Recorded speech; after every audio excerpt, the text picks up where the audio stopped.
अकीदे के मुकद्दस रवायतों का सवाल है तो बहुत साफ कहना चाहता हूं, कुरान में वक्फ नाम का कोई वर्ड नहीं है। यह मुल्ला मौलवियों का अपना क्रिएशन है। और कुरान में तो यह कहा गया है जितना हो सके खर्च करो, होल्ड मत करो। वक्फ का मतलब अरबी में होता होल्ड करना।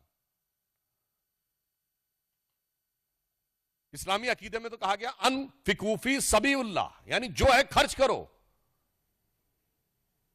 परंतु आप क्या कहते हैं, जो है जोड़ लो और मुल्ला मौलवियों के कदमों में जाके अर्पित कर दो ताकि बदले में वोट की सियासत हो सके। मैं यह पुनः कहना चाहता हूं, जो बात मैं पहले भी कह चुका हूं, यह बाबा साहब के संविधान का मजाक उड़ाकर उसे मौलवी स्क्रिप्ट में बदलना चाहते हैं। यह मैं पूछना चाहता हूं, यह समाजवाद का चोला उड़े हुए इन लोगों से कि क्या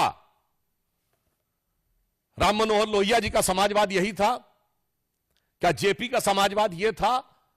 या कर्पूरी ठाकुर का समाजवाद यह था?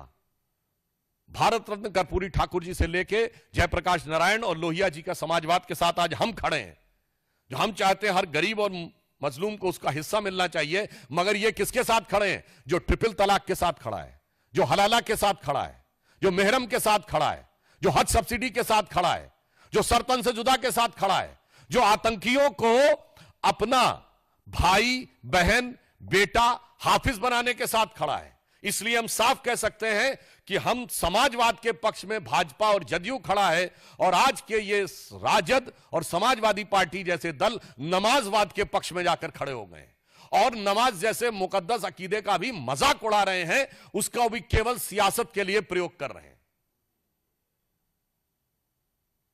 और यह बात हम निराधार नहीं कह रहे हैं। इनकी सरकार आई जो आने वाली नहीं है, तो ये बाबा साहब अंबेडकर के संविधान को कूड़ेदान में फेंक के शरिया का विधान लागू कर देंगे। कोई कहेगा आप तो हाइपरबोलिक बात बोल रहे हैं, तो मैं सब प्रमाण बोल रहा हूं।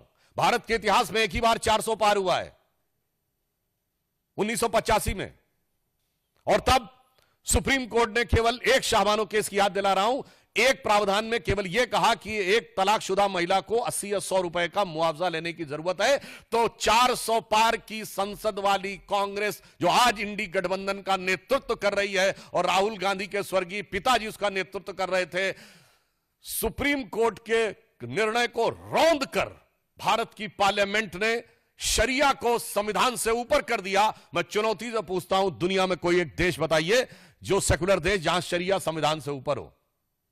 इसलिए अगर इनकी कभी भी सत्ता आती है, और आज देखिए ये सत्ता के बाहर है, तो भी शरिया के प्रावधानों को लागू करने की बात करते हैं।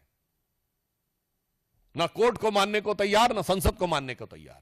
इसलिए मैं पुनः कहता हूं कि जिन लोगों ने इस सीमा तक जाके किया, उसका समर्थन करने वाले लोग समाजवादी नहीं नमाजवादी कहलाएंगे।